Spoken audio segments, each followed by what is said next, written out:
उत्तर पूर्वी राज्य मेघालय के ताशखई इलाके में स्थित एक कोयला खदान में भीषण धमाका हुआ है और इस हादसे में करीब 18 मजदूरों की मौत हो गई है, जबकि अभी और भी लोगों के फंसे होने की आशंका है। अपनी स्क्रीन पर आप ये तस्वीरें देख रहे हैं उस अवैध कोयला खदान में डायनामाइट के दौरान जब धमाका हुआ, उस धमाके के बाद ये एक हादसे में तब्दील हो गया। हादसे के बाद पूरे इलाके में हड़कंप मच गया। हालांकि देर शाम अंधेरा होने की वजह से रेस्क्यू ऑपरेशन को रोकना पड़ा था।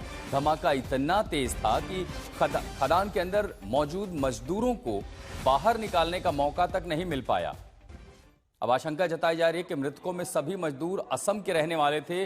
फिलहाल 18 मजदूरों की मौत की पुष्टि हो पाई है, जबकि कई अन्य मजदूर यहां पर लापता हैं।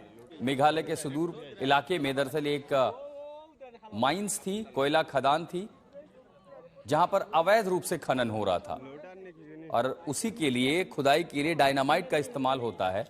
और आमतौर पर ऐसे अवैध खदानों में डायनामाइट का जिस तरह इस्तेमाल किया जाता है, वहां पर प्रशिक्षित लोग नहीं होते। खदानों में भी डायनामाइट का इस्तेमाल किया जाता है, लेकिन एक जरा सी लापरवाही एक हादसे में तब्दील हो गई और इसीलिए जो खदान के अंदर मजदूर थे वो उसकी चपेट में आए। और संभवतः इन तस्वीरों को देख करके लगता है कि खदान का एक पूरा हिस्सा धमाके के साथ नीचे दरक गया, जिसके बाद वहां काम कर रहे मजदूर उसकी चपेट में आ गए, जो उसमें दब गए।